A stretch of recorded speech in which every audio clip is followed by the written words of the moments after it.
கர்த்தருடைய வார்த்தைக்கு செல்லுவோம். ரோமருக்கு எழுதின நிருபம் 4ஆம் அதிகாரத்துக்கு நாம் திருப்போம். ரோமருக்கு எழுதின நிருபம் 4ஆம் அதிகாரம் 17ஆம் வசனத்தை வாசிக்கிறேன். அநேக ஜாதிகளுக்கு உன்னை தகப்பனாக ஏற்படுத்தினேன் என்று எழுதியிருக்கிறபடி அவன் தான் விசுவாசித்தவருமாய் மரித்தோரை உயிர்ப்பித்து இல்லாதவேளை இருக்கிறவர்களை போல அழைக்கிறவருமாய் இருக்கிற தேவனுக்கு முன்பாக நம்ம எல்லாருக்கும் தகப்பனானான். ஆபிரகாமை குறித்து அவனுடைய விசுவாசத்தை குறித்து இங்கே சொல்லப்பட்டிருக்கிறது. அந்த வேத பகுதி முழுவதும் வாசிக்கலாம். ஆனால் அந்த ஒரு வசனத்தை மட்டும் வாசித்தேன். விசுவாசத்தை குறித்து போய்த்து வருகிறோம். குறிப்பாக தேவனுடைய விசுவாசம், த காட் கைண்ட் ஆஃப் ஃபெய்த் என்பதை குறித்து போய்த்து வருகிறோம். இயேசு அதை தான் மார்க் எழுதின சுவிசேஷம் 11ஆம் அதிகாரத்திலே போதிக்கிறார். ஒரு அத்திமரத்தை பார்த்து இனி ஒரு காலம் ஒரு இடத்துல கனி புசியாது இருக்கணும்னு சொல்கிறாரு. 24 மணி நேரத்தில் வேரோடு பட்டு போயிட்டு ஒரு டெமான்ஸ்ட்ரேஷன். அது எப்படி விசுவாசம் வேலை செய்யுதுன்னு பண்ணிட்டு அதை பார்த்து ஆச்சரியப்பட்ட சீஷர்களை பார்த்து சொல்கிறாரு, என்னை போலவே விசுவாசம் உடையவர்களாக இருங்கள். மரத்தை பார்த்து என்ன மாதிரி விசுவாசம் உங்களுக்கு இருந்தால் மலையை பார்த்து கூட எவனாகிலும் இந்த மலையை பார்த்து பெயர்ந்து சமுத்திரத்தில் தள்ளுடு போன்று சொல்லி தான் சொன்னபடியே நடக்கும் என்று தன் இருதயத்தில் சந்தேகப்படாமல் விசுவாசித்தால் அவன் சொன்னபடியே ஆகும் என்றார். அதாவது விசுவாசத்தை பயிற்சிவித்து காமிக்கிறாரு, டெமான்ஸ்ட்ரேட் பண்ணி காமிக்கிறாரு. அப்புறம் சொல்கிறாரு, இது எனக்கு மட்டும் இல்லை, நீங்களும் செய்யலாம். இதை மரத்துக்கு மலைக்கு கூட செய்யலாம் நீங்கள். ஆனால் என்ன போல விசுவாசம் உங்களுக்கு உடையவர்களாக இருக்க வேணும். கடவுளை மாதிரி விசுவாசம் கடவுளுக்கு மட்டும் இல்லை, அது நமக்கும் கொடுக்கப்படுகிறது என்பதுதான் அந்த வசனத்தின் சாராம்சம். உங்களுக்கும் அதே விதமான விசுவாசம் இருக்க முடியும். ஏன்னா நீங்களும் தேவனுடைய சாயலில் உண்டாக்கப்பட்டவர்கள் அப்படின்னு சொல்லிட்டு அந்த தேவனுடைய விசுவாசத்தை குறித்த பல்வேறு பண்புகளை நாம் பார்த்து வருகிறோம். அந்த வசனங்களிலிருந்து எப்படிப்பட்டது தேவனுடைய விசுவாசம் என்பது குறித்து போய்த்து வருகிறேன். அது முக்கியமாக கடந்த சில வாரங்களாக நம்முடைய வார்த்தைகள் இந்த தேவனுடைய விசுவாசம், இந்த விசுவாச ஜீவியத்தில் இப்படிப்பட்ட விசுவாசத்தை பயிற்சிக்க வேண்டும் என்றால் நம்முடைய வார்த்தைகள் எவ்வளோ முக்கியமானவைகள் என்பது குறித்து பேசி வருகிறோம். ஜீவனும் மரணமும் நாவின் அதிகாரத்தில் இருக்கிறது. மனுஷன் தன் வாயின் பலனை புசிப்பான். வாயிலால் சிக்குண்டோம், வாய் மொழியால் நாம் பிடிபட்டோம் என்றெல்லாம் எழுதியிருக்கிறது. நிறைய வசனங்களை காண்பித்தேன் உங்களுக்கு. வாய் ரொம்ப முக்கியம். விசுவாச ஜீவியம் என்கிறது இந்த நாவை எப்படி நாம் எம்ப்ளாய் பண்ணி காரியங்களை நடப்பிக்கிறோம் என்பதை பொறுத்து இருக்கிறது. நிறைய பேர் சொல்கிறாங்க, நான் வேலையை விட்டு இப்போ ஃபெய்த்தில் வாழ்கிறேங்க, ஊழியத்துக்கு வந்துட்டேங்க அப்படின்றாங்க. வேலையை விடுறது பிறகு கர்த்தரை நம்பி வாழ்கிறதுங்கிறது அதை மட்டும் பண்ணால் வெறும் விசுவாச ஜீவியம் இல்லை. எப்படி நம்ம வாயை உபயோகப்படுத்தி அதில் பலனை உண்டாக்குகிறோம், அதுதான் விசுவாச ஜீவியம். நாவின் பலனை புசிக்கிறோம், அதுதான் விசுவாச ஜீவியம். சொல்லி சொல்லி உண்டாக்குகிறோம், சொல்லி சொல்லி நன்மையை பிறப்பிக்கிறோம், இதுதான் விசுவாச ஜீவியம் என்பது குறித்து போய்த்து வருகிறேன். இதில் கடந்த 1-2 வாரமாக இதில் முக்கியமாக எப்படிப்பட்ட பேச்சாக இருக்க வேணும், விசுவாசியினுடைய பேச்சு, விசுவாசிக்கிறவர்கள் எப்படி தங்களுடைய வாயை வச்சு பேசணும் அப்படிங்கிறது குறித்து சில காரியங்களை சொல்லி வருகிறேன். குறிப்பாக இல்லாதவைகளை இருக்கிறவைகளை போல அழைக்கிற பேச்சு.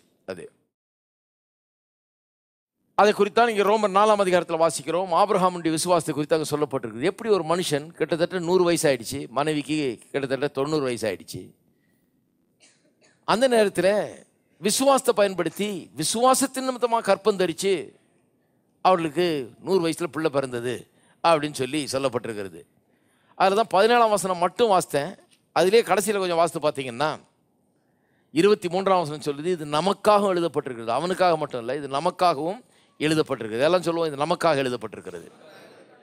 அதனால தான் இதை ரொம்ப கவனிக்க வேண்டியதாக இருக்குது. இது நமக்காக எழுதப்பட்டிருக்குன்னு என்னைக்கு குறிப்பாக சொல்லிட்டாரோ அப்போ இதை ரொம்ப கவனிக்கணும். ஏன்னா இதில் நமக்கு விஷயம் இருக்குது, நமக்காக எழுதப்பட்டிருக்கிறது. இதில் என்ன இருக்குது? முதலாவது, இதில் ஆபிரகாம் எப்படி தேவன் இல்லாதவளை இருக்கிறவளை போல அழைக்கிறவராக இருக்கிறார் என்பதை குறித்து அவன் அறிந்து கொள்கிறான். அறிந்து கொண்டு அவனும் அந்த பிரின்சிபலை ஃபாலோ பண்ணுறான், தன்னுடைய வாழ்க்கையில் உபயோகப்படுத்துகிறான். தேவனை பற்றி ஒரு பெரிய ரகசியத்தை அவன் கண்டுபிடிக்கிறான். இல்லாதவளை இருக்கிறவளை போல அழைக்கிற தேவன் இவர் என்பது அவனுக்கு விளங்கிடுச்சு. எப்படி விளங்குச்சு அவனுக்கு? கடவுள் என்ன பண்ணார், இவனுக்கு பேரையே மாற்றி ஆபிரகாம் என்று பேர் வச்சுட்டார். ஆபிரகாம் என்று இருந்தவனை கொஞ்சம் ஒரே ஒரு லெட்டர் மட்டும் ஆட் பண்ணி அதில் ஆபிரகாம் நாக்குனார்.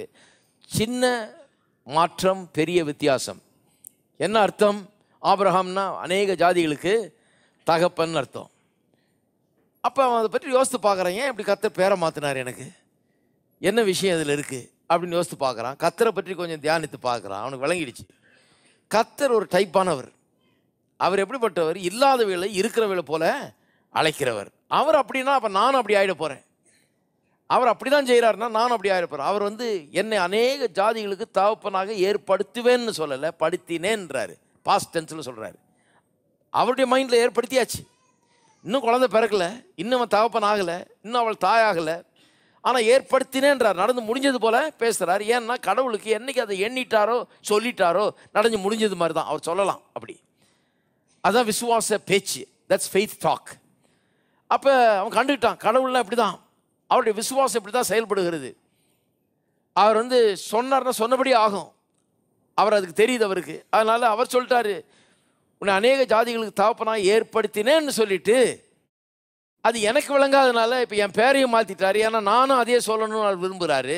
எப்படி என்ன சொல்ல வைக்கிறது? ஒரு ட்ரிக் பண்ணிட்டார் கர்த்தரங்க. இவனுக்கு பேரை மாற்றி வச்சிட்டதுனால இவன் ஒரு தடவையும் வாயை திறந்து என் பேர் இதுன்னு சொல்லும்போது, அல்லது இவன் பேரை சொல்லி யாராவது கூப்பிடும்போது அநேக ஜாதிகளுக்கு தகப்பன் தகப்பன் தகப்பன்றது அவன் காதில் விழும்படியாக செய்கிறாரு. ஏனென்றால் விசுவாசம் கேள்வியினால் வரும், கேள்வி தேவனுடைய வார்த்தையினால் வரும். தேவனுடைய வார்த்தை ஏற்கனவே சொல்லியாச்சு இவனுக்கு அநேக ஜாதிகளுக்கு தகப்பன்னு சொல்லி. ஆனால் அதை பற்றி விசுவாசம் இவனுக்கு வரணுமே. விசுவாசம் வந்தால் தானே இவன் அதை பெற முடியும். எப்படி விசுவாசம் வரும்? கேள்வியினால் வரும். கேள்வி எப்படி வரும்? கடவுளுடைய வாக்கு தத்தத்தை கேட்டுக்கிட்டே இருக்கிறதுனால தான் வரும். ஒரு தடவை கேட்டதுனால இல்லை, கேட்டுக்கிட்டே இருக்கிறதுனால. எப்படி கேட்டுக்கிட்டே இருக்க வைக்கிறது? அதுக்கு தான் பேர் மாற்றம். பேர் மாற்றம் வந்தோடனே அவன் டெய்லி 100 தடவை எல்லாரும் அநேக ஜாதிகளுக்கு தகப்பனே அநேக ஜாதிகளுக்கு தகப்பனே திரும்ப திரும்ப திரும்ப சொல்ல இவன் காது கேட்குது. இவனும் தன்னுடைய பேரை சொல்ல சொல்ல சொல்ல திரும்ப இவனும் தன்னையே அநேக ஜாதிகளுக்கு தகப்பன் என்று அழைத்து கொள்ளுகிறான். அழைச்சி அழைச்சி அழைச்சி இது அவன் காதுக்குள்ளே போய் போய் இது இருதயத்துக்குள்ளே போய் கர்த்தர் இவன் அநேக ஜாதிகளுக்கு தகப்பனாக ஏற்படுத்தினேன்னு சொன்னார். கர்த்தர் அதை நம்புறாரு. இப்போ இவன் இதை நம்ப ஆரம்பிச்சிட்டான். எப்படி நம்ப ஆரம்பித்தான்? சொல்ல சொல்ல சொல்ல நம்பிக்கை அதிகமாகிடுச்சு. நம்ப ஏதுவில்லாதிருந்தும் அதை விசுவாசத்தோடு நம்பினான் இருக்குது. நம்புறதுக்கு ஏதுவே இல்லை. 100 வயசு ஆகிடுச்சு, மனைவிக்கு 90 வயசு ஆகிடுச்சு. ஏதுவே இல்லாத நேரத்தில் என்ன பண்ணிட்டான்? எப்படி நம்புறது? இப்போ ஏதுவே இல்லையே, எப்படி நம்புறது? பார்த்தான், கடவுளுடைய வார்த்தையை எடுத்து தன்னுடைய வாயில் வச்சு அதை சொல்ல ஆரம்பிச்சிட்டான். கடவுளை நான் அநேக ஜாதிகளுக்கு தகப்பனாக ஏற்படுத்தி இருக்கிறார், ஆகவே நான் அநேக ஜாதிகளுக்கு தகப்பன் என்று இல்லாதவளை இருக்கிறவளை போல அழைக்க ஆரம்பிச்சிட்டான். அழைச்சி அழைச்சி அழைச்சி அதை கேட்டு கேட்டு கேட்டு இவனுக்கே அதை குறித்த உறுதியும் நிச்சயம் உண்டாயிடுச்சு. விசுவாசம் நம்பப்படுகிறவர்களின் உறுதிகளும் காணப்படாதவர்களின் நிச்சயமாக இருக்கிறது. இவன் எதை நம்புறானோ, எது இன்னும் வாய்க்கல ஆனால் காணப்படாத ரீதியில் இருக்குது, இன்னும் நடக்கலை, அவைகளை குறித்த நிச்சயமும் உறுதியும் இவனுக்குள்ள வந்துருச்சு. எப்படி வருது? விசுவாசம் கேள்வியினால் வருது. இதை கேட்டு கேட்டு கேட்டு இவனுக்குள்ள வந்துருச்சு. இந்த இல்லாதவளை இருக்கிறவளை போல் அழைக்கிறதுங்கிறது அதுதான் அது. ஆனால் இல்லாதவை இருக்கிறது போல் அழைக்கிறதுனா நிறைய பேருக்கு விளங்குறது இல்லை. அதனால கொஞ்சம் விளக்க போகிறேன். இல்லாதவைன்னு சொன்னால் டோட்டலாக அது இல்லவே இல்லைன்னு அர்த்தம் இல்லை. இல்லாதவைன்னு சொன்னால் இயற்கை ரீதியில் பார்க்க போனால், ஃபிசிக்கலாக பார்க்க போனால் அது இல்லை. கண்ணுக்கு பார்க்கக்கூடிய அளவுக்கு அது இல்லை, அதனால அது இல்லைன்னு அர்த்தம் இல்லை. ஆவிக்குரிய ரீதியில் அது இருக்கிறது. நிறைய காரியங்கள் அப்படி இருக்கு பாருங்க. நம்ம கண்ணுக்கு தெரியாதனால அது இல்லைன்னு அர்த்தம் இல்லை. எத்தனையோ காரியங்கள் நம்ம பார்த்தது இல்லை, ஆனால் இருக்குது இல்லையா? இந்த உலகமே இன்னைக்கு எல்லாம் பார்க்குறோம். சூரியன் சந்திர நட்சத்திரம் எல்லாம், மரம் செடி கொடிகள் மலைகள் காடுகள் எல்லாம் பார்க்குறோம். நம்ம கண்ணால் பார்க்குற எல்லாமே எங்கேருந்து வந்து தான்? பார்க்கக்கூடாத தோன்றப்படாதவர்களிலிருந்து இந்த காணப்படுகிறவர்கள் எல்லாம் உண்டானது. அப்போ இந்த காணப்படுகிறவைகள்ங்கிறது இப்போ ஒரு பெரிய காரியம் அல்ல. இதை விட இந்த காணப்படாதவைகள் தான் பெரிய காரியம். அதுலேருந்து தான் இதெல்லாம் வந்தது. அப்போ காணப்படாத உலகத்திலே, ஆவிக்குரிய உலகத்திலே அநேக காரியங்கள் எனக்காக வைக்கப்பட்டிருக்கிறது. எனக்காக சுகம் வைக்கப்பட்டிருக்கிறது. ஒருவேளை வியாதியை தான் சரீரத்தில் பார்க்கலாம், இன்னைக்கு சுகம் தெரியல கண்ணுக்கு. வியாதி தான் சரீரத்தில் இருக்குது. அதனுடைய வலியை உணர முடியுது, வேதனையை உணர முடியுது, அதனுடைய பாதிப்பை உணர முடிகிறது. சுகத்தை உணர முடியல, பார்க்க முடியல, கண்ணுக்கு தெரியல, ஆனால் அது எனக்கு இருக்கிறது. அவருடைய தழும்புகளாலே நீங்கள் குணமானீர்கள் என்று எழுதப்பட்டிருக்குது. மானன்னா எப்போ குணமான? 2000 வருஷத்துக்கு முன்னால கல்வாரி சிலுவையில் எனக்காக அவர் மரித்து என்னுடைய நோய்களை அவர் சுமந்து தீர்த்த போது நான் குணமானேன்னு பேதுரு சொல்றார். பாஸ்ட் டென்ஸில் சொல்றார். அவரும் இப்போ கடவுளை மாதிரி ஆயிட்டாரு. குணமானீர்கள், குணமாக போறீங்கன்னு சொல்லல, குணமானீர்கள். நமக்கு அது சொல்றது கஷ்டமா இருக்கு. ஏன்னா பார்க்கும்போது வியாதி இருக்குது, எப்படி சொல்றது குணமானீர்கள்னு? ஆனால் கர்த்தர் சொல்றார் குணமானீர்கள். எல்லாரும் சொல்லுங்க குணமானீர்கள். பக்கத்தில் இருக்கால பார்த்து சொல்லுங்க குணமானீர்கள். ஆயிடுச்சு, முடிஞ்சிருச்சுன்றாரு. பாஸ்ட் டென்ஸ், அக்கம்ப்ளிஷ், டன் என்றாரு. அப்போ பாருங்க, அது அங்கே இருக்குது. கண்ணில் தெரியல ஆனால் இருக்குது. இல்லாதவைனா என்ன? கண்ணுக்கு தெரியாதவை ஆனால் இருக்கிற ஒன்று. இல்லாதவைனா டோட்டலாக இல்லவே இல்லைன்னு அர்த்தம் இல்லை, அது அங்கே இருக்குது, கண்ணுக்கு தெரிகிற விதத்தில் இல்லை அப்படின்னு அர்த்தம். அப்போ இல்லாதவளை இருக்கிறவளை போல் அழைக்கிறவன் வந்து ஏதோ இல்லாத இருக்கிறதா கற்பனை பண்ணிக்கிட்டு முட்டாள்தனமாக என்னத்தையோ சொல்லிட்டு இருக்கிறதல்ல. நிறைய பேர் அது சொல்கிறதுக்கு தயங்குறாங்க. ஏன்னா அது அதான் போல இருக்கு, இல்லாத இருக்கிறதா நினச்சிட்டு நம்ம சொல்லிட்டு இருக்கிறதா விசுவாசம் அப்படின்னு நினைக்கிறாங்க. கிடையாது. இல்லாததை இருக்கிறது போய் இல்லாததுன்னா கண்ணுக்கு தெரியாதது ஆனால் உண்மையாங்க இருக்குது. என்னுடைய சுகம் இருக்கிறது. குறைவு தான் இப்போ தெரியுது, பாக்கெட்டில் காசு இல்லை, ஆனால் என்னுடைய குறைகளெல்லாம் அவருடைய தன்னுடைய மகிமையின் ஐஸ்வரியத்தினாலே நிறைவாக்குகிறார் என்று இருக்கிறது. கர்த்தருடைய வாக்கு தத்தம் நிறைவே சொல்லுகிறது. எனக்கு தாழ்ச்சி இல்லைன்னு சொல்லுது. கர்த்தரின் மெய்ப்பராக இருக்கிறார், நான் தாழ்ச்சி அடையன்னு சொல்லி இருக்குது. சிங்கக்குட்டி தாழ்ச்சி அடைந்தா கூட நான் தாழ்ச்சி அடைய மாட்டேன்னு சொல்லியிருக்கிறது. அப்போ நிறைவை தான் வேதம் சொல்லுது, வாக்கு தத்தம் சொல்லுது. எனக்கு பட்டினி கிடையாது, எனக்கு பசி கிடையாது, எனக்கு பஞ்சம் கிடையாது. வாக்கு தத்தம் அதான் சொல்லுது. ஆனால் பார்க்கும்போது என்ன தெரியுது? காசு இல்லைன்றது போல தெரியுது. எதை விசுவாசிக்கிறோம் நாம? நான் வந்து எதை விசுவாசிக்கிறேன்னா காசு இருக்குதுன்னு விசுவாசிக்கிறேன். ஏன்னா வேதம் சொல்லுறது என்னுடைய குறைவெல்லாம் நான் நிறைவை விசுவாசிக்கிறேன். குறையை பார்க்குறேன் ஆனால் நிறைவை விசுவாசிக்கிறேன். நிறைவு இப்போ இல்லாததான் இருக்கிறது, ஆனால் நான் அதை விசுவாசிக்கிறபடினால, கர்த்தருடைய வார்த்தை அதை சொல்றதுன்படினால நான் கடவுளை போலவே மாறிட்டு நானும் இல்லாதவளை இருக்கிறவளை போல அழைக்கிறேன். நிறைவு உண்டாவதாக, குறைவு நீங்குவதாக. இப்படிதான் பேசுறேன் நான். குறைவு நீங்குவதாக, நிறைவு உண்டாவதாக. எல்லா தேவைகளும், என்னுடைய தேவைகளெல்லாம் கிறிஸ்து இயேசுக்குள் நிறைவாக்கப்படுகிறது.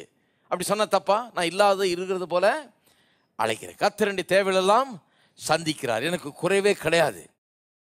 நல்லா கவனிங்க. சில சொல்கிறாங்க அது பொய்யாச்சையா, பாக்கெட்டில் எம்டியாக வச்சுக்கிட்டு எனக்கு குறைவே கிடையாதுன்னு எப்படி சொல்லலாம்? நான் உங்கள்கிட்ட வந்து இப்போ என் பாக்கெட்டில் 10 லட்ச ரூபா இருக்குது உங்களுக்கு வேணா காமிக்கிறேன் நான் சொன்னேன்? கிடையாது. நான் என்ன சொல்கிறேன்? எனக்கு குறைவே கிடையாது, எனக்கு நிறைவு இருக்கிறது. அதில் ஒன்றும் தப்பே கிடையாது. ஏன்னா நான் கடவுள் சொன்னதை சொல்லிட்டு இருக்கிறேன். அது வந்து என்னுடைய விசுவாச அறிக்கை. உங்களை நம்ப வைக்கிறதுக்காக இல்லை, உங்களை ஏமாத்துறதுக்காக அல்ல, என்கிட்ட இல்லாத காசு இருக்கிறதா சொல்கிறதுக்காக அல்ல, கிடையாது. கடவுள் என்ன சொல்லியிருக்காரு என்னுடைய தேவை பற்றி, அதை நான் விசுவாசிக்கிறேன், அதை நான் அறிக்கை செய்கிறேன். ஏன் அறிக்கை செய்கிறேன்? நீங்கள் அதை நம்பணுன்றதுக்காக அல்ல, என்கிட்ட 10 லட்சம் இருக்குதுன்னு நீங்கள் நம்புறதுக்காக அல்ல, எனக்கு எல்லாம் இருக்குதுன்றதை நான் நம்பணும், அதுக்காக சொல்கிறேன். விசுவாசம் கேள்வினால் வரும், கேள்வி தேவனுடைய வார்த்தையினால் வரும். இது ஏமாத்து வேலை கிடையாது. நான் உங்களை நம்ப வைக்கிறதுக்காக சொல்லல, என்ன நம்ப வைக்கிறதுக்காக, எனக்குள்ள இந்த விசுவாசத்தின் உறுதியை நிச்சயம் உண்டாகும்படியாக நான் இதை சொல்லுகிறேன். எத்தனை பேருக்கு வழங்குது? சிலருக்கு அது ஒரு பெரிய கவலை, பொய் சொன்ன மாதிரி ஆயிடுமையா? ஒன்றும் ஆகாது. பொய்யா சொல்லிட்டு கிடக்கிறேன்? கிடையாது. இப்போ நான் பொய்யா சொல்லிட்டு கிடக்கிறேன், என்னுடைய தேவையெல்லாம் அவருக்குள் நிறைவாகிறது அப்படின்னு சொன்னால் நான் பொய் சொல்லலைங்க. உங்களை ஒன்றும் நம்ப வைக்கலாம் சொல்லலை, எனக்கு அதை குறித்த நிச்சயம் உண்டாகும்படியாக நான் திரும்ப திரும்ப அதை சொல்கிறேன். இது என்னுடைய விசுவாச அறிக்கை. நான் உங்களை கன்வின்ஸ் பண்ணுறதுக்காக சொல்லலை, உங்களை ஏமாத்துறதுக்காக சொல்லலை, எனக்கு அதை குறித்த நிச்சயம் உண்டாக வேணும். ஆனால் நான் குறைவை பேச போகிறதில்லை, நிறைவை தான் பேசுவேன். இருக்கீங்களா? சரி. அப்போ கர்த்தர் பாருங்க இப்படி பேசுகிறாருன்னு தெரிஞ்ச உடனே இவனும் பார்த்தான், இவனும் அப்படியே பேச ஆரம்பிச்சிட்டான். இவனை பேச வைக்கிறதுக்கு கர்த்தர் பேரை சேஞ்ச் பண்ணி விட்டார், ஒரு ட்ரிக் பண்ணி விட்டார். அவனும் பேச ஆரம்பிச்சிட்டான். அதை நாம் கற்றுக்க வேண்டியதாக இருக்குது. ஏன்னா இது நமக்காக எழுதப்பட்டிருக்கிறது. இன்னொரு வசனத்துக்கு திருப்போம். 1 கொரிந்தியர் 1ஆம் அதிகாரம். இது பவுல் அப்போஸ்தலனும் இதை போதிக்கிறார். இதை கர்த்தருடைய ஒரு பிரின்சிபல்னு சொல்லி போதிக்கிறார். 1 கொரிந்தியர் 1ஆம் அதிகாரம் 27. 1 கொரிந்தியர் 1:27. ஞானிகளை வெட்கப்படுத்தும்படி தேவன் உலகத்தில் பைத்தியமானவைகளை தெரிந்து கொண்டார். கர்த்தர் எப்படி ஆப்ரேட் பண்ணுறாருன்னு சொல்கிறார். The mode of operation. கர்த்தருடைய ஆப்ரேட் பண்ணுற விதம் என்ன, இயங்குகிற விதம் என்ன? அவர் சொல்கிறாரு, ஞானிகளை வெட்கப்படுத்தணும்னா எப்படி வெட்கப்படுத்துகிறாராம் அவர்? இவனோட பெரிய ஞானியை வச்சு இந்த ஞானியை வெட்கப்படுத்தலாம்? கிடையாது. ஞானிகளை வெட்கப்படுத்தும்படி தேவன் உலகத்தில் பைத்தியமானவைகளை தெரிந்து கொண்டார். ஒரு பைத்தியக்காரனை வச்சு தான் ஞானியை முட்டாளாக்குறாரு அவர். அது கர்த்தருடைய மெத்தடு. நமக்கு அது புரியாமல் இருக்கலாம், புரிஞ்சுக்கணும். இதுதான் கர்த்தர் பண்ணுற வேலை. ஞானிகளை எப்படி வெட்கப்படுத்துறாரு? பைத்தியக்காரனை வச்சு தான் வெட்கப்படுத்துறாரு. பலமுள்ளவைகளை வெட்கப்படுத்தும்படி தேவன் உலகத்தில் பலவீனமானவைகளை தெரிந்து கொள்கிறார். இதெல்லாம் ரொம்ப உண்மை பாருங்க. இதெல்லாம் சொல்கிறதுக்கு எனக்கு நேரம் இல்லை. இன்றைக்கி நிறைய பேர் இதை புரிந்து கொள்றது இல்லை. ஆனால் அது ரொம்ப டோட்டலாக ஒன்று. கர்த்தர் பலவீனமான ஒரு ஆளை, ஒன்றும் இல்லாத ஆளை தெரிந்து கொண்டு பெரிய பெரிய இதெல்லாம் ஒன்றும் இல்லாமல் ஆக்கிடுறாரு. கர்த்தர் அப்படி தான் செயல்படுறாரு. ஏன்னா அதில் தான் அவருக்கு மகிமை உண்டாகிறது. அப்புறம் பாருங்க, உள்ளவைகளை அவமாக்கும்படி 28 உள்ளவைகளை அவமாக்கும்படி எல்லாம் சொல்லுங்க. உள்ளவைகளை அவமாக்கும்படி. இந்த உள்ளவைகள் தான் இருக்கிறவைகள் அப்படி சொல்லலாம் இல்லையா? உள்ளவைகளை அவமாக்கும்படி உலகத்தின் இழிவானவைகளையும் அற்பமாய் எண்ணப்பட்டவைகளையும், இப்போ கவனிங்க, இல்லாதவைகளையும் தேவன் தெரிந்து கொண்டார். நான் இப்படி வாசிக்கிறேன், நடுவில் வர்றதெல்லாம் கொஞ்சம் விட்டுறேன். ஏன்னா அது நிறைய வார்த்தைங்க வர்றதுனால டக்குன்னு புரிய மாட்டேங்குது. சுருக்கமாக வாசிக்கிறேன், டக்குன்னு புரியும் பாருங்க. உள்ளவைகள்ன்ற இடத்துல இருக்கிறவைகள் அப்படின்னு சொல்கிறேன், மாற்றிடலாம்.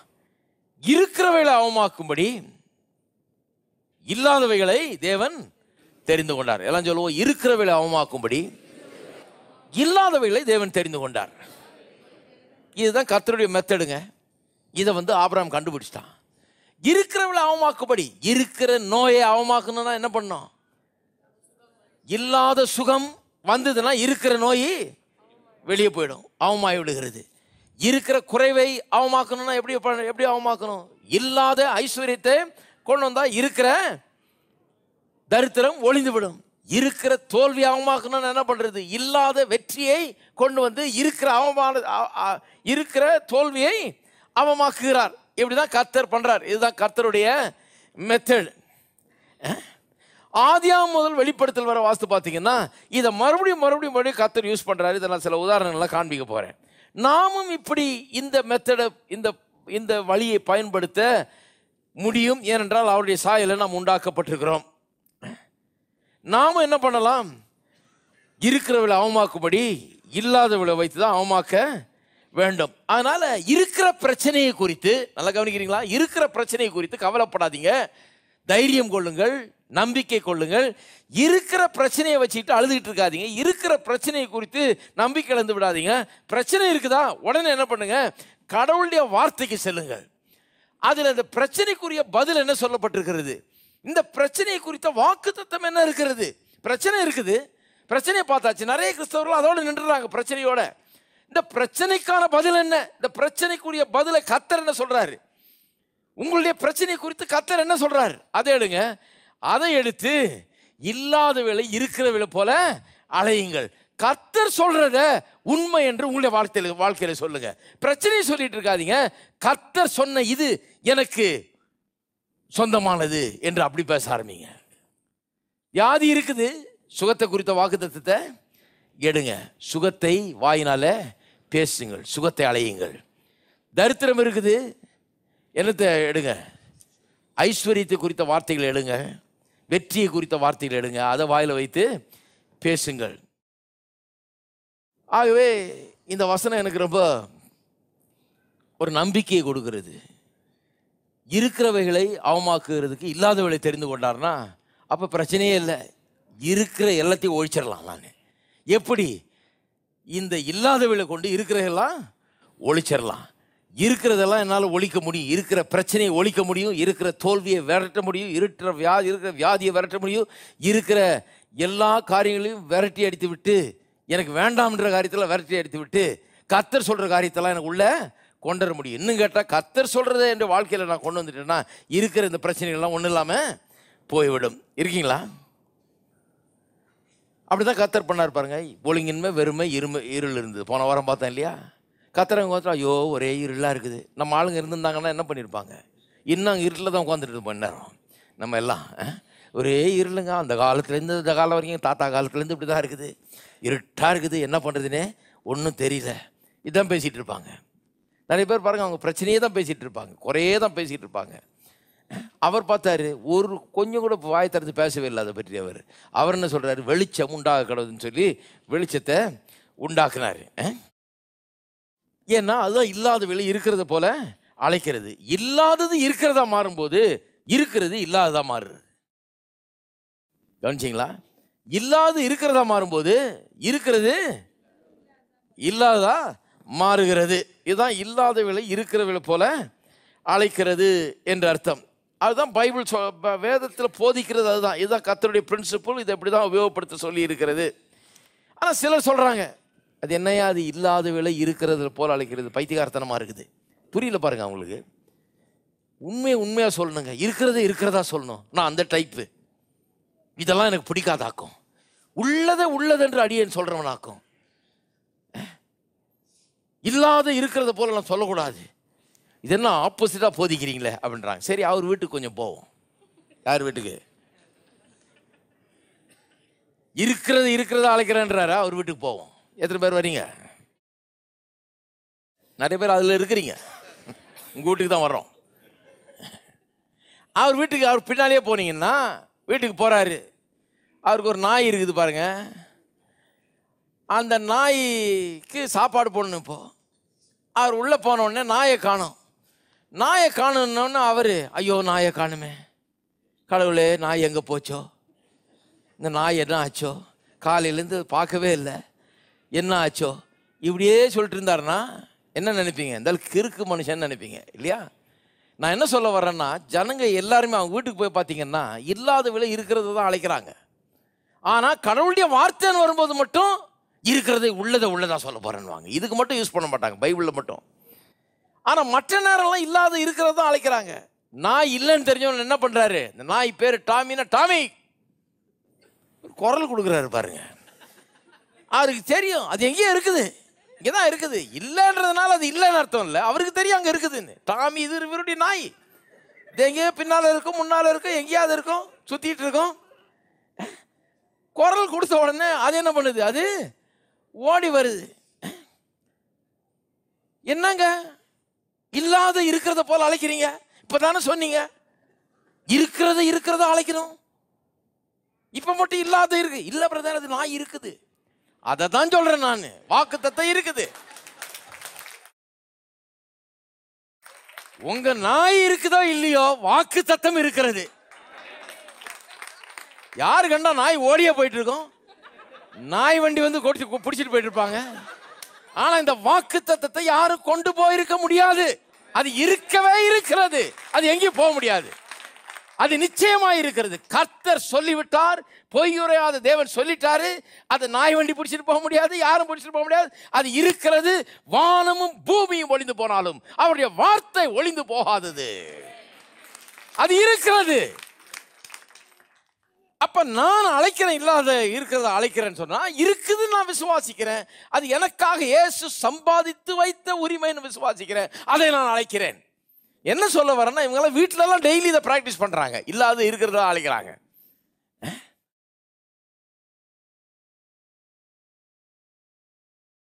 சரி, நாயும் பூனையும் வச்சிருக்காருன்னு வைங்க, எப்படிலாம் சொல்ல வேண்டியதா இருக்குது பாருங்க. பூனை இருக்குது, நாய் இல்லை. இப்ப என்ன பண்றாரு? இல்லை, இருக்கிறவர் அழைக்கிறவர் யோகியராச்சவர், உத்தமர்.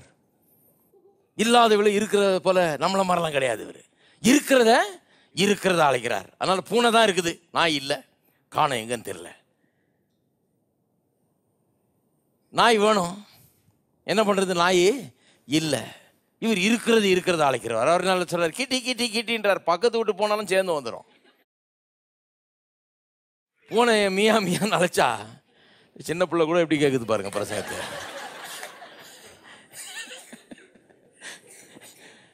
இந்த கிராமத்தில் இருக்கவங்களாம் லெட்டர் எழுதுறாங்க எனக்கு. பாமர மக்கள் கூட விளங்கிக்கிற மாதிரி சொல்றீங்க. இது கர்த்தருடைய வார்த்தை பாருங்க, அவ்வளோ சிம்பிளான ஒரு காரியம். இது ஒன்றும் புரிஞ்சுக்கிறதுக்கு மண்டை போட்டு உடச்சிக்க வேண்டியதில்லை. இது கவனிச்சா போதும், ஆவியானவர் நமக்கு உதவி செய்வார். மியா மியான்னு பூனையை கூட்டா பூனையெல்லாம் தான் வரும், எந்த நாயும் வரவே வராது. இருக்கீங்களா? நாய் பக்கத்திலேயே வராது. அப்ப நிறைய பேர் இருக்கிறத அழைச்சிட்டு இருக்கிறாங்க. கர்த்தருடைய காரியம் வந்த உடனே, வாக்கு தத்தம் வந்த உடனே அதை சொல்ல மாட்டாங்க. இல்லாத வேலை இருக்கிறத அது வேணாம், நான் இருக்கிறதா தான் சொல்லுவேன் அப்படிங்கிறாங்க. அதனால என்ன பண்றாங்க? ஒருத்தர் சொல்றாரு, ஒவ்வொரு வருஷமும் பிரதர், ஒரு மாசமும் நான் இப்படியே ஒரு 2000 ரூபான்னு பேங்க்கில் போட்டு வச்சு ஒரு நல்ல ஹாலிடே போகணும், கோவாவுக்கு போய் இந்த தடவை குடும்பத்தோடு போய் நல்லா என்ஜாய் பண்ணணும்னு சொல்லி போன 5 வருஷமாக பேங்க்கில் போட்டு சேர்த்துக்கிட்டே வர்றோம் பிரதர், சம்மர் டைம் வந்தால் போகணுன்னு. ஆனால் கரெக்டாக அந்த மே மாதம் வர்றப்ப பிள்ளை சிக்காயிடுது, எல்லா பணமும் ஆஸ்பத்திரிக்கே செலவாயிடுது. இப்பவும் சொல்கிறேன் பாருங்க, மே மாதம் வருது, நீங்கள் வேணா பாருங்க.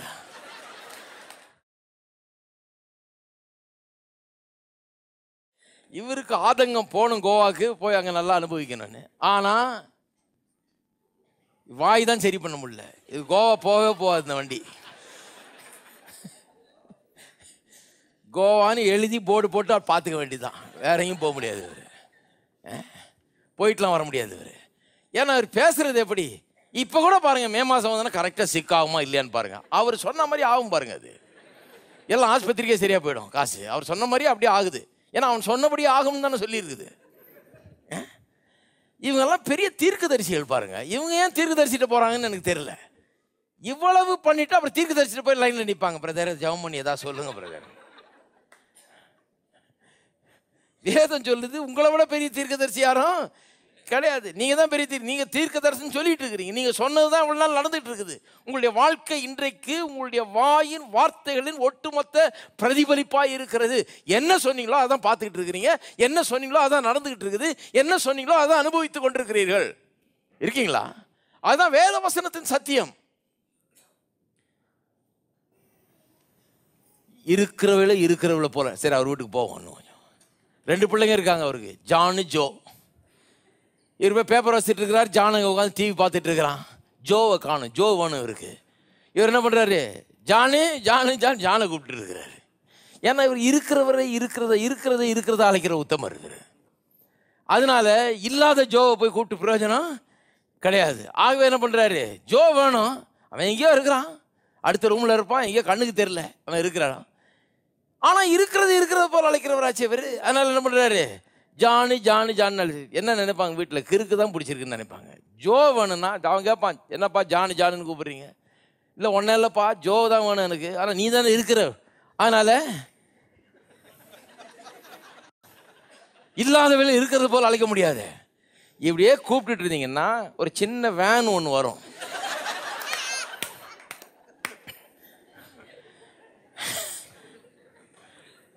அது ஒரு இடத்துல இருந்து வரும் பாருங்க, அதில் ஏற்றுனாங்கன்னா அப்புறம் திரும்பி வீடு திரும்புறது ரொம்ப கஷ்டம். ஏன்னா வீட்டில் இருக்கவங்களே ஃபோன் பண்ணி சொல்கிறாங்க, என்னன்னு தெரியலங்க, ஒரு 4 நாளாக இருக்கிறதுன்னு அழைச்சிட்டு இருக்கிறாரு. ஜோவனுன்றார், ஆனால் ஜானை தான் கூப்பிட்டு இருக்காரு. ஜான் அங்கேயே தான் இருக்கிறான், பைத்தியகாரத்தனமாக இருக்குன்னுவாங்க. யாரும் அப்படி பண்றது இல்லை பாருங்க. பைபிள் வசனம்னு வந்த உடனே, வாக்கு தத்துவம்னு வந்த உடனே என்ன சொல்றாங்க, அது என்னது, அது இல்லாத இருக்கிறது போல அழைக்கிறது. நான் இருக்கிறது தான் இருக்கிறதா சொல்லுவேன், உள்ளதை தான் உள்ளதுன்னு சொல்லுவேன். இதுக்கு மட்டும் தான் அதை யூஸ் பண்றாங்களுடைய. வீட்டில் தினந்தோறும் இல்லாத இருக்கிறத அழைச்சிட்டு தான் இருக்கிறாங்க. இருக்கிறத அழைச்சிட்டு இருந்தால் பைத்தியக்காரர்கள் என்று எண்ணப்படுவார்கள். இருக்கீங்களா? இப்படி இருக்கிறத அழைக்கிறவர் வீட்டுக்கு வர்றாரு. வீட்டுக்கு வந்தா 3 நாளாக வீட்டில் இல்லை, போயிட்டு வர்றாரு. ஒரே சூடாக இருக்குது வீடு, உள்ள டெம்பரேச்சர் 105 டிகிரி காமிக்குது. இவர் போய் உள்ள ஏசி ஆன் பண்ணி டெம்பரேச்சர் செட் பண்ணுறாரு. என்ன செட் பண்ணுறாரு, 70 வேணும், ஏன்னா நல்லா கூழ் இதமாக இருக்கணுமே. 70ல் செட் பண்ணுறாரு. நம்ம போய் கேட்குறோம், ஏங்க இருக்கிறதே இல்லை, இருக்கிறதா அழைக்கணும். 105 காமிக்குது, அப்போ 105 வைங்களேன். இல்லாத ஏன் வச்சுட்டு இருக்கீங்க, இல்லாத ஏன் சொல்லுவார். இல்லை எனக்கு 70 வேணும், எனக்கு 105 பிடிக்கல, எனக்கு 70 வேணும். அதே மாதிரி தான் வாழ்க்கை பிடிக்கலையா? அப்போ பிடிக்காத வாழ்க்கையே சும்மா என் வாய் தரேன்னு சொல்லிகிட்டே இருக்கிறீங்க.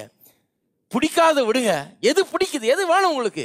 நீங்கள் ஜெபம் பண்ணும்போது எவைகளை விரும்பி கேட்டுக்கொள்கிறீர்களோ, எது விருப்பம் உங்களுக்கு, என்ன வேணும் உங்களுக்கு, எவைகளை விரும்பி கேட்டுக்கொள்கிறீர்களோ அவைகளை பெற்றுக்கொள்வோம் என்று விசுவாசியுங்கள், அப்பொழுது அவைகள் உங்களுக்கு உண்டாகும்.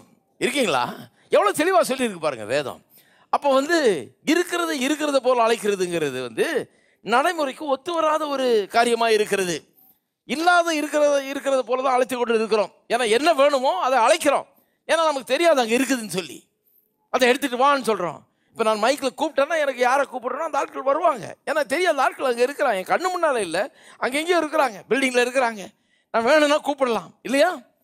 அதுபோல தான் கடவுளுடைய வாக்குத்தத்தங்கள் இருக்குது. அது எனக்காக வைக்கப்பட்டிருக்கிறது, எனக்காக சம்பாதித்து சேர்த்து வைத்திருக்கிறார், எனக்கு அது கொடுக்கப்பட்டிருக்கிறது. சகல ஆசீர்வாதங்களும் எனக்கு என்று வைக்கப்பட்டிருக்கிறது.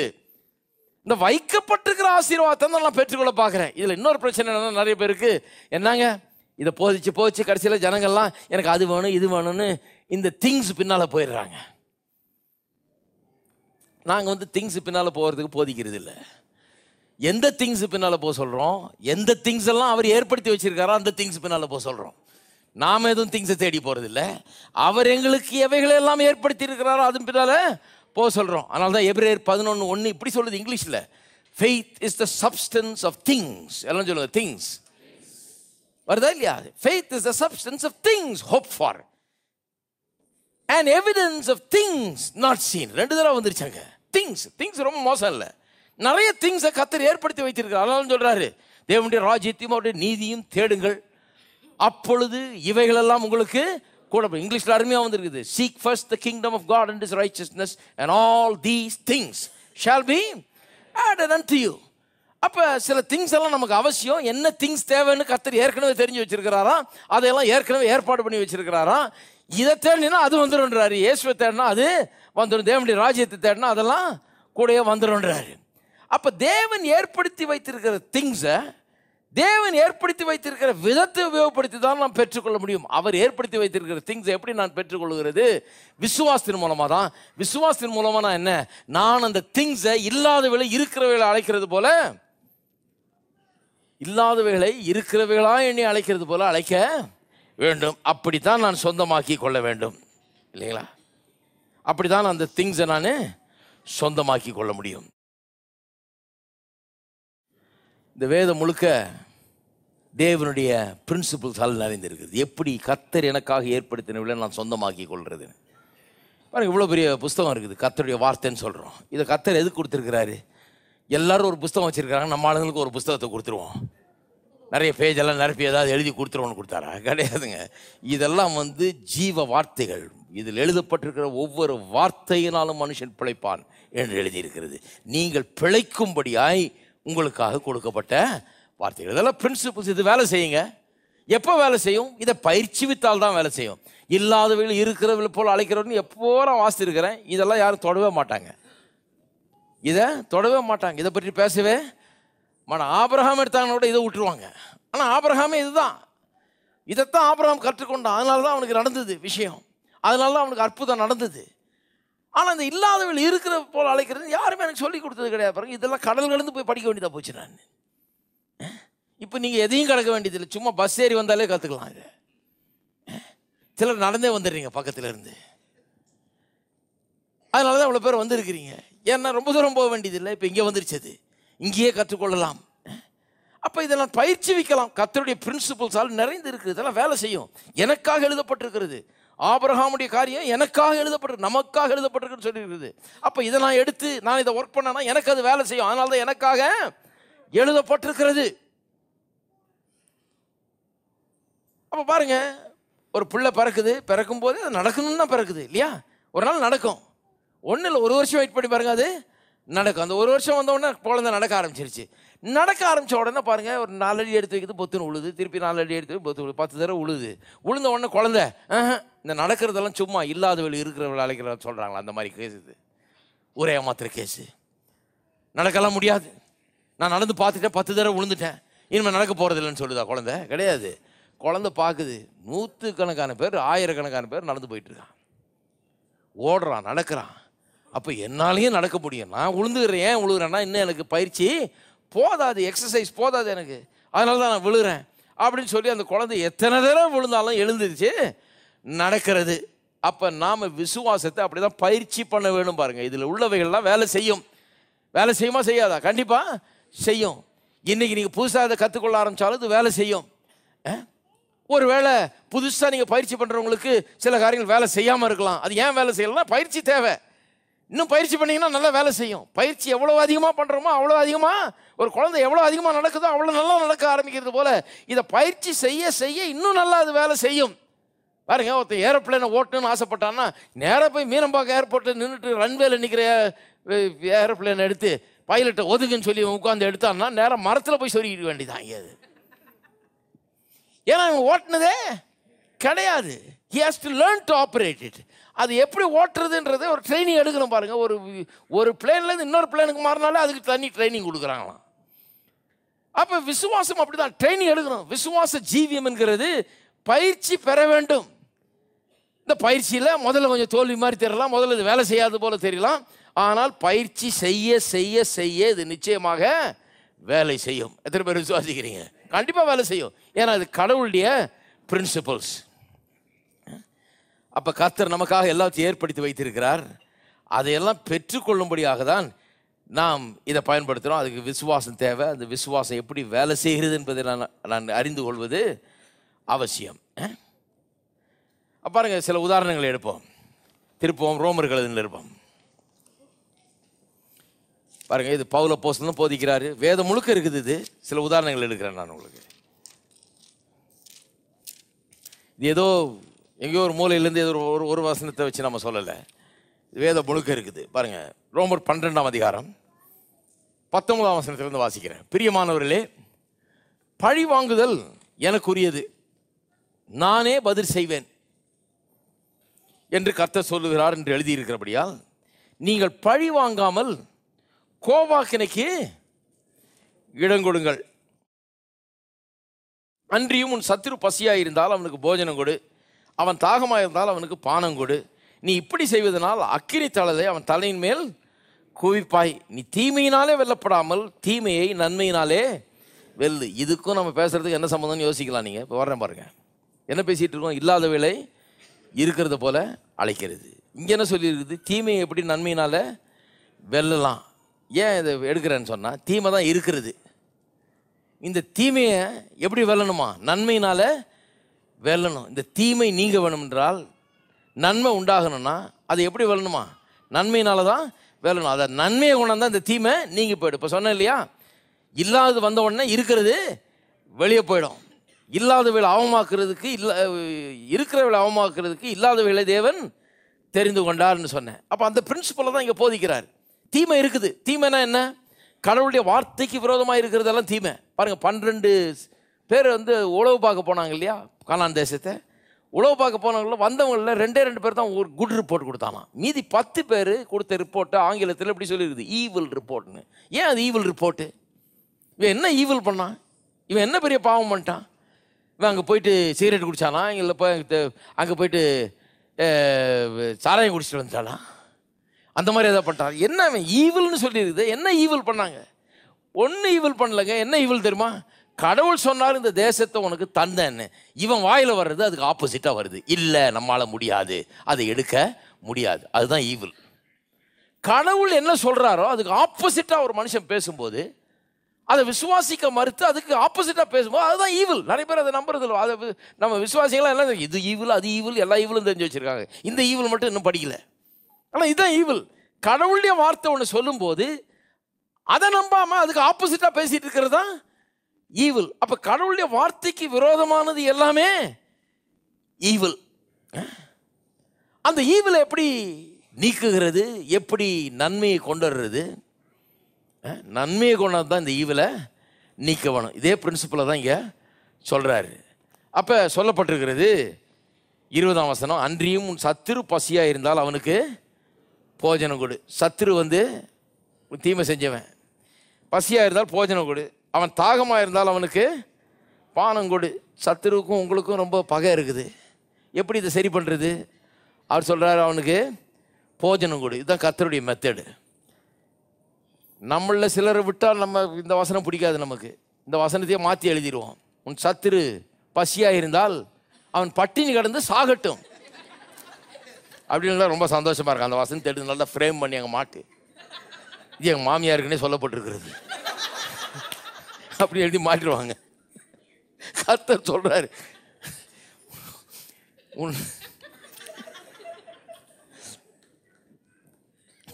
உன் சத்துரு பசியாக இருந்தால்.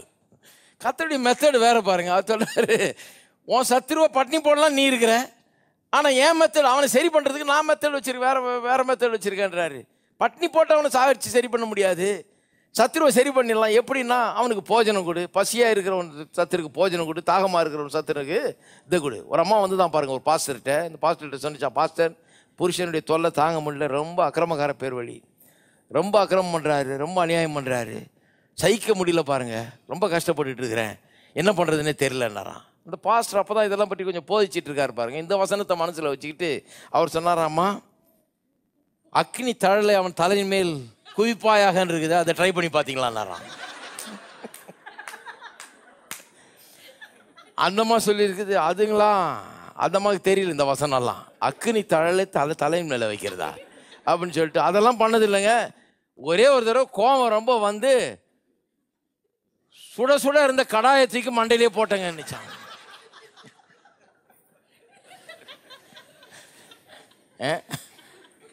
அது இல்லை, இது அது உங்க மெத்தடு. கர்த்தருடைய மெத்தடை பற்றி சொல்லிட்டு இருக்கிறேன். கர்த்தருடைய மெத்தட் என்ன? கர்த்தர் சொல்றாரு, சத்துரு பசியா இருந்தாலும் அவனுக்கு போஜனம் கொடு. அப்ப என்ன பண்றோமா, அக்கினி தழலை அவன் தலையின் மேல வைக்கிறோமா, வச்சு குவிக்கிறோமா. அது எப்படின்னா, அவன் உங்களை டென்ஷன் பண்ணிட்டு இருக்கிறான் அந்த சத்துரு, அவனை டென்ஷன் ஆகுறீங்க நீங்க இப்படி செய்ததுனால. அவனுக்கு நன்மை செய்ய போய் அவன் வந்து என்ன பண்றதுன்னு தெரியாம ஆயிடுறான்.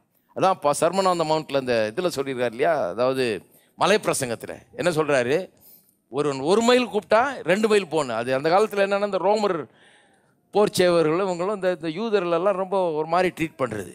போயிட்டே இருப்பான் பொட்டியை தூக்கிட்டு, திடீர்னு ஒரு யூதனை கூப்பிடுறது. ஏன்னா அவங்களாம் ஒரு அடிமை மாதிரி, இங்கே வா பொட்டி தூக்கிட்டு வா அப்படின்னா அவன் 1 மைல் ஒன்றும் சத்தம் போடாமல் போகணும். அவனை எதிர்த்துக்க முடியாது.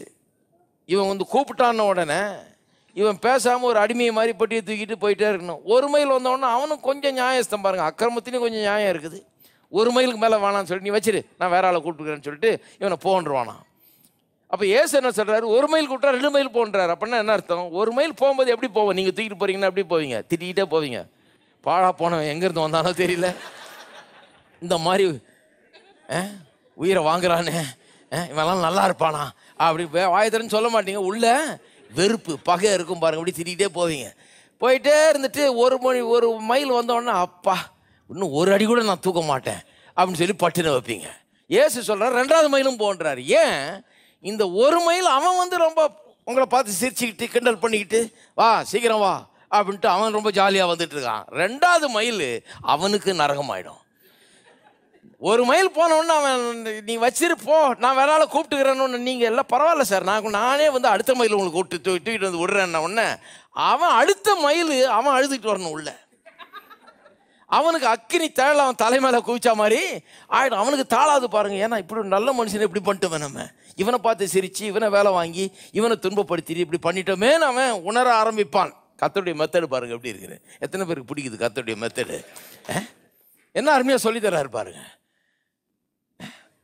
அப்ப சத்துரு பசியா இருந்தால் ஆகாரம் கொடு. ஆகாரம் கொடுக்கும்போது என்ன பண்றீங்க? சத்துருக்கு ஆகாரம் கொடுக்கும்போது you are calling things that are not as though they were. இல்லாதவளை இருக்கிறவளை போல அழைக்கிறீங்க.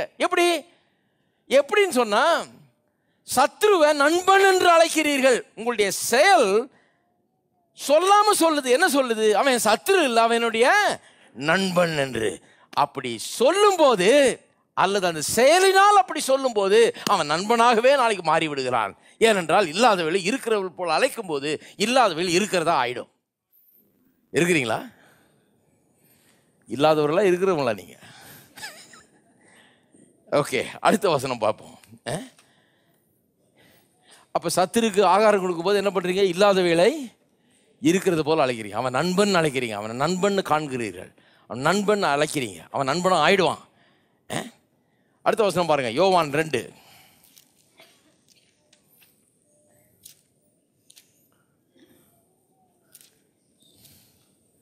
யோவான் 2:3. திராட்சரசம் குறைவுபட்ட போது இயேசுவின் தாய் அவரை நோக்கி, அவர்களுக்கு திராட்சரசம் இல்லை என்றாள். கானா ஊர் கல்யாணத்தில் திராட்சரசம் குறைவுபட்டது, அந்த கதை. 4ஆம் வசனம். அதற்கு இயேசு, ஸ்திரீயே, எனக்கும் உனக்கும் என்ன? என் வேலை இன்னும் வரவில்லை என்றார். அவருடைய தாய் வேலைக்காரரை நோக்கி, அவர் உங்களுக்கு என்ன சொல்லுகிறாரோ அதன்படி செய்யுங்கள் என்றார்கள். யூதர்கள் தங்களை சுத்திகரிக்கும் முறைமையின்படியே ஒவ்வொன்று 2-3 குடம் தண்ணீர் கொள்ளத்தக்க 6 கற்சாடிகள் அங்கே வைத்திருந்தது. இயேசு வேலைக்காரரை நோக்கி, ஜாடிகளில் தண்ணீர் நிரப்புங்கள் என்றார். அவர்கள் அவைகளை நிறைய நிரப்பினார்கள். அவர் அவர்களை நோக்கி, நீங்கள் இப்பொழுது மொண்டு பந்தி விசாரிப்புக்காரிடத்தில் கொண்டு போங்கள் என்றார். அவர்கள் கொண்டு போனார்கள். நல்லா கவனிங்க, திராட்சரசம் ஆகிப்போச்சு, இல்லை. இப்போ என்ன இருக்கிற பிரச்சனை? என்ன? திராட்சரசம் இல்லைங்கிற பிரச்சனை. இது எப்படி டீல் பண்ணுறாரு இயேசு? அவர் என்ன சொல்கிறாரு? இந்த 6 கற்சாடியை நிரப்புன்றாரு. இது சுத்திகரிப்புக்குன்னு வச்சுருக்காங்க, அதாவது கால்கள் கழுவுறதுக்குன்னு வச்சுருக்காங்க. அது எங்கள் வீட்டுக்குள்ளே வரும்போது காலை கழுவிட்டு தான் உள்ளே வருவான். அது ஒரு கடை, அது ஒரு இது அவங்களுக்கு சம்பிரதாயம். அதுக்கு நிறைய குடங்குடமாக தண்ணி ஊற்றி வச்சுருக்காங்க பாருங்கள். வில்லியம் பார்க்லேங்கிற ஒரு ஒரு பெரிய போதகர் இப்படி எழுதுகிறார் அதை பற்றி. 6 கற்சாடினா கிட்டத்தட்ட 150 கேலன்லேருந்து 180 கேலன் வரைக்கும் தண்ணி பிடிக்குமா அதில், கணக்கு போட்டு சொல்கிறார். அவ்வளோ பெரிய கற்சாடி 150 180 கேலன் என்ன ஆகுறது, கேலனா அது கால் கழுவுறதுக்கு வைக்கிற தண்ணி. அதில் போய் நிரப்புன்னு சொல்லிட்டு அவன் நிரப்புன உடனே இதை எடுத்து கொண்டு போய் பந்தி விசாரிப்புக்காரன் இடத்துல கொடுன்றாரு. மாஸ்டர் ஆஃப் த செரிமோனி அவன்கிட்ட போய் கொடுன்றாரு. அந்த கல்யாண வீட்டுக்கு ரொம்ப இன்சார்ஜாக இருக்கிற ஆள், இந்த பந்தியெல்லாம் பார்க்குற ஆள், அந்த ஆள்கிட்ட போய் கொடுங்கிறாரு. எப்படி இருந்திருக்கும் பாருங்க. யோவான் பேதுருவை பாட்டு சொல், நீ ஏடியா நீ போயா அப்படின்னு இருப்பான். ஏன் இதெல்லாம் வம்பு, இல்லாதவளை இருக்கிறவளை அழைக்கக்கூடாது, தண்ணியை வந்து திராட்சரசன்னு சொல்லக்கூடாது. இவர் அப்படி சொல்கிறாரு. ஏன்னா அதுதான் அங்கே நடக்குது. தண்ணியை ஊற்றி இவங்களுக்கு தெரியும் தண்ணின்னு, வேலைக்காரருக்கு தெரியும் தண்ணின்னு, சீஷர்களுக்கு தெரியும் தண்ணின்னு, இயேசுக்கு தெரியும் தண்ணின்னு, பந்தி விசாரிப்புக்காரனுக்கு தெரியாது. இவர் சொல்கிறாரு கொண்டு போய் கொடுன்னு. அவன் யோவான் பார்த்துருப்பான், நீ முதல்ல கொண்டு போய் கொடுப்பா, என்ன ஆகுதுன்னு பார்த்துட்டு அப்புறம் நாங்கள் வர்றோம். உள்ளதுன்னு சொல்லணும், அதான் நியாயம். இதெல்லாம் இல்லாத இருக்கிறதா சொல்லிட்டுலாம் இருக்கக்கூடாது. தண்ணியை திராட்சரசன்னு சொல்லலாமா? ஏனென்றால் என்னைக்கு தண்ணி எடுத்துகிட்டு போய் குடுன்னு சொன்னாரோ, பந்தி விசாரிப்புக்காரன் குடுன்னு சொன்னாரோ, அப்போ இந்த தண்ணீரை அவர் திராட்சரசம் என்று அழைக்கிறார். இதில் என்ன அற்புதம்னா, இதுதான் இயேசுடைய முதலாவது அற்புதம். அங்கேயே இந்த பிரின்சிபலை காமிக்கிறாரு. என்னைக்கு அந்த தண்ணீரை திராட்சரசன் அழைச்சாரோ, சொல்லாமலே சொல்லிடுறாரு திராட்சரசன்னு, அவன் கொண்டு போய் கொடுத்த மாத்திரத்தில் அது திராட்சரசம் ஆயிடுச்சு. இந்த முதல் அற்புதம் வாழ்க்கையின் எல்லா அற்புதத்துக்கும் ஒரு அடையாளமாக இருக்கிறது. உங்களுடைய வாழ்க்கையில் அற்புதங்கள் எப்படி நடக்கும்? நான் சொல்கிறேன், விசுவாசத்தினால் நடக்கும். அந்த விசுவாசம் எப்படி வேலை செய்யும்? இல்லாதவர்களை இருக்கிறவர்களாக அழைப்பதன் மூலமாக தான் அது நடக்கும். எப்படி கதையை மாத்துறாரு பாருங்க. லூக்கா 17ஆம் அதிகாரத்துக்கு திருப்போம். டைம் தான் இல்லை இப்போ.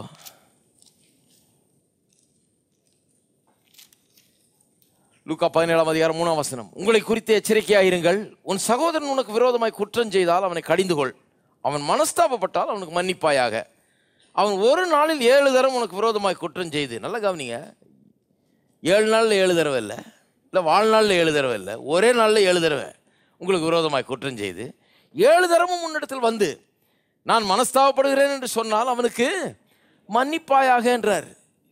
இது ரொம்ப கஷ்டமான வேலை மாதிரி தெரியுது சீஷர்களுக்கு. 7 தடவை திருப்பி திருப்பி அவன் தப்பு செய்கிறான்னா போடலாமான்னு இருக்கும் இல்லையா? ஒரே நாளில் 7 தடவையா? சாரி சார் என்று தப்பு பண்ணிட்டு 7 தடவை பண்ணுறான். ஏசு என்ன சொல்கிறாரு? அவனுக்கு மன்னிப்பு காட்டானா மன்னிச்சிரு அப்படிங்கிறாரு. உடனே சீஷர்கள் சொல்கிறாங்க, அடுத்த வசனம், அப்பொழுது அப்போஸ்தலர் கர்த்தரை நோக்கி எங்கள் விசுவாசத்தை வர்த்திக்க பண்ணும். இதுக்கு ரொம்ப விசுவாசம் தேவைன்றான். அப்படின்னு சொல்லலாம், இதை பண்ணுறதுக்கு ரொம்ப இது போதாது, எங்கள் விசுவாசம்லாம் போதாது, இன்னும் ஜாஸ்தி வேணும் எங்களுக்கு, இதுக்கு ஃபெய்த் வேணுன்றான் மன்னிக்கிறதுக்கு. அதுக்கு சொல்கிறார் கர்த்தர் எப்படி விசுவாசத்தை வர்த்திக்கிறதுன்னு சொல்கிறாரு.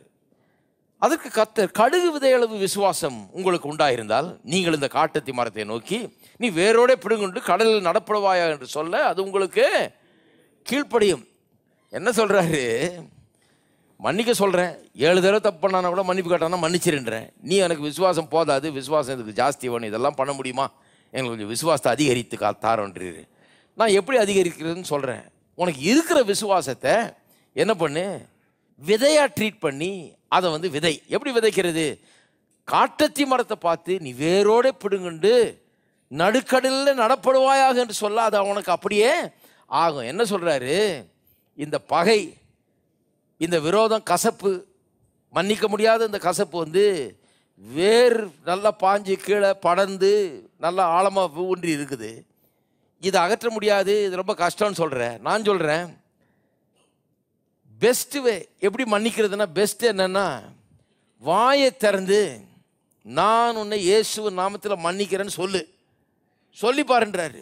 சொன்னால் அந்த கசப்பின் வேர், அந்த கசப்பின் மரம், கசப்புலேயே வளர்ந்துருக்கிற இந்த காரியம், கசப்பு வளர்ந்துருக்கிற இந்த கசப்பு வேரோட பிடுங்குண்டு எங்கே போய் விழுன்றாரு? சமுத்திரத்தின் அடியில் போய் அது நடப்படுமா. அப்படின்னா கண்ணுக்கு தெரியாத தூரத்தில் போய் அங்கே போயிடும் அதுன்றாரு. அப்படி இதை ஒழிக்கலான்றாரு. அப்போ என்ன சொல்கிறாரு? இல்லாத விலை இருக்கிறது போல் அழைக்கிறதா இங்கேயும் கதை. அவர் என்ன சொல்கிறாரு? 7 தடவை தப்பு பண்ணியிருக்கான், அவனை பிடிக்கல, உனக்கு கசப்பாக இருக்குது, இருந்தாலும் வாயை திறந்து இல்லாத விலை இருக்கிற விலை போல் அலை. நான் உன்னை மன்னித்து விட்டேன், இயேசு நாமத்தில் மன்னித்து விட்டேன்னு சொல்லிப்பாரு. அப்போ அந்த மன்னிப்பு வேலை செய்ய ஆரம்பிச்சிடும். இவனை மன்னிக்கலாமா, மன்னிக்க முடியாதே, எப்படி மன்னிக்கிறது அப்படின்னு நினைக்கலாம். ஆனால் வாயை திறந்து சொல்லிப்பாரு, அது வேலை செய்யன்றாரு. வாயை திறந்து சொன்ன பிறகு அந்த மன்னிப்பு, அந்த இது உங்களுக்குள்ள உண்டாகிவிடும். மன்னிக்கும் தன்மை உங்களுக்குள்ள வந்து விடும். எப்போ வந்த பிறகு நான் மன்னிக்கிறேன் இல்லை, சொன்ன பிறகு தான் அது உள்ள உண்டாகிறது. இல்லாதவளை இருக்கிறது போல அழைக்கிறது. மன்னிக்கிற மாதிரி இல்லைன்னா கூட மன்னிக்கிறேன்னு சொல்லுன்றார். சொன்னால் அது அப்படியே ஆகும்ன்றார். இருக்கீங்களா? அப்போ வாயை திறந்து சொன்ன உடனே மன்னிக்க முடியலன்னா கூட வாயை திறந்து சொல்லிடுன்றாரு. சொன்னால் அது அப்படியே ஆகும் என்கிறார். திருப்போம்.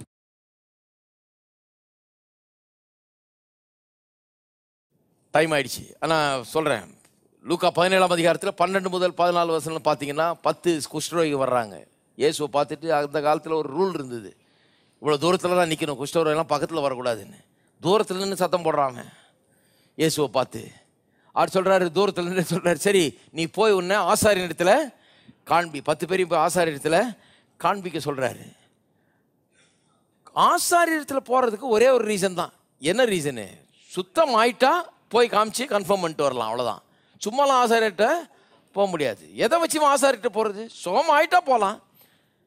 இவன் கத்த, ஐயோ நான் குஷ்டரோகி எனக்கு உதவி செய்யணும் கத்துனா, இவர் வந்து ஆசாரிட்ட போய் காமினா, சுகமாக்குனா பரவாயில்ல, போய் ஆசாரிட்ட காமின்றாரு. இதில் என்ன அதிசயம்னா, இவனுக்கு போய் ஆசாரியர்கிட்ட காமிக்கிறான். போகிற வழியிலே அவர்கள் சுத்தமானார்கள் இருக்குது. அப்படியே இருக்கு பாருங்க, போகிற வழியிலே சுத்தமானார்கள். ஏன்னு சொன்னால், அவளை என்னைக்கு ஆசாரியத்தில் போய் காண்பின்னு சொன்னாரோ அன்னைக்கே அவனை சுகமானான் என்று அதில் உள்ள அடங்கியிருக்குது. உள்ள என்ன இருக்குது? இல்லாத விலை இருக்கிற விலை போல அவரை அழைத்து விட்டார். அவனை குஷ்டரோகின்னு அழைக்கல, இப்போ அவனை சுகமானவன் என்று அழைக்கிறார். அதனால தான் சொல்கிறார், போய் ஆசாரியத்தில் காண்பி. ஆசாரியத்தில் காண்பின்னு சொன்னால் இல்லாத விலை இருக்கிற விலை போல அழைக்கிறார். குஷ்டரோகின்னு அழைக்கல, குஷ்டரோகியை சுகமானவன் என்று அழைக்கிறார், சுத்தமானவன் என்று அழைக்கிறார். அவனும் அதை நம்பி போகிறான், அப்புறம் தான் சுத்தமாகறான். முதல்ல சொல்கிறார், அப்புறம் தான் நடக்கிறது. இப்படி நான் ஏராளமான உதாரணங்களை காண்பித்து கொண்டே இருக்கலாம். படுத்த படுக்கையாக 38 வருஷம் ஒருத்தன் கிடக்கிறான் பெதஸ்தா குளத்தில். 38 வருஷம் நடக்கலைங்க. இயேசு வர்றாரு, அவன் சொல்கிறான், தேவ தூதர் வந்து தண்ணியை கலக்கும் போது என்னை தூக்கி விடுறதுக்கு ஆள் இல்லை, சுகமானு ஆசையாக இருக்குது, ஆனால் முடியல, முதல்ல இறங்கணுன்னு தான் சுகம் கிடைக்கும், நான் எப்போவுமே என்ன உதவியாளர் அந்த நேரத்தில் பார்த்து இருக்க மாட்டேங்கிறான் அப்படின்றார். இயேசு சொல்கிறாரு, 38 வருஷமாக நடந்துடாதவனை பார்த்து சொல்கிறாரு, உன் படுக்கையை எடுத்துக்கிட்டு நடன்றார். அந்த படுக்கையை எடுத்துக்கொண்டு நடன்ற வார்த்தையை தான் நம்ம பார்க்குறோம். ஆனால் அதுக்கு பின்னால் உள்ளதை சொல்கிறேன், உன்னை சுகமானவன் என்று நான் அழைக்கிறேன், அதனால தான் எடுத்துட்டு நடன்றாரு. சுகம் இல்லாதவனை, நடக்க முடியாதவன் எப்படி நடன்னு சொல்ல முடியும்? அதுவும் இல்லாமல் படுக்கையை எடுத்துட்டு, படுக்கையை பெட்டை தூக்கி பார்த்துருக்கீங்களா நீங்கள்? ஹலோ, சுகமில்லாத படுத்து கிடக்கிறவன அவனை பெட்டை சுருட்டிட்டு இவன் நடக்கிறதே பெரும்பாடு. இவனே நடந்தது இல்லை 38 வருஷமா, படுக்கையை தூக்கிட்டு நடன்றாரு. இதில் அதிசயத்திலும் அதிசயம் என்னன்னா, அவனும் அதை நம்புகிறான். ஏன்னா அவனுக்கு புரிஞ்சிருச்சு, இல்லாதவையில இருக்கிறவராய் அழைக்கிற தேவன் இப்போ மாம்ச ரூபத்தில் வந்து சுகமில்லாமல் 38 வருஷமா கிடக்கிறவனை பார்த்து நீ சுகமானா என்று சொல்லுகிறார். அதுதாங்க, அவனை சுகமானவன் என்று அழைக்கிறார். அவன் அதை என்னைக்கு அவனும் அதை எடுத்துக்கிட்டு நானும் என்ன சுகமானவன் அழைக்க போறேன், அவரே சொல்லிட்டார் எழுந்து நடன்னு, ஆகவே நான் நடக்க போறேன், எந்திரிச்ச உடனே நடக்க முடிகிறது. இருக்கிறீங்களா? இப்படியே சொல்லிகிட்டே போகலாம், நிறைய உதாரணங்கள் இருக்கிறது. ஆனால் நான் சொல்லுகிறேன், வாழ்க்கையில் காரியங்கள் மாற வேண்டும் என்று சொன்னால் விசுவாசத்தில் தான் அது மாறும். விசுவாசத்தில் எப்படி மாறும்? விசுவாசம் எப்படி செயல்படுகிறது? ஆபிரகாம் அதை கற்றுக்கிட்டாரு. எப்படி கற்றுக்கிட்டாரு? கடவுள் இல்லாதவள் இருக்கிறவள் போல் அழைக்கிறவர். அப்போ நானும் அதே மாதிரி ஆயிட போகிறேன். இல்லாதவள் இருக்கிறவள் போல் அழைச்சே 100 வயசாலும் குழந்தை பெற்றான், 90 வயசு மனைவியோட. நான் சொல்லுகிறேன், அது நடக்குமானால் உங்களுக்கு நடக்காதா? உங்களுடைய வாழ்க்கையில் அற்புதங்கள் நடக்காதா? உங்களுடைய சூழ்நிலைகளை மாற்ற முடியாதா? உங்களுடைய தோல்வியை வெற்றியாய் மாற்ற முடியாதா? உங்களுடைய சூழ்நிலையில் ஒன்றுமில்லாமல் ஆக்க முடியாதா? முடியும். இது உங்களுக்காக எழுதப்பட்டிருக்கிறது, அதை கவனியுங்கள். என்னன்றதை பயிற்சி வையுங்கள். விசுவாசம் உங்களுடைய வாழ்க்கையிலையும் கிரியை செய்யும். நம்ம எல்லாரும் எழுந்து நிற்போம்.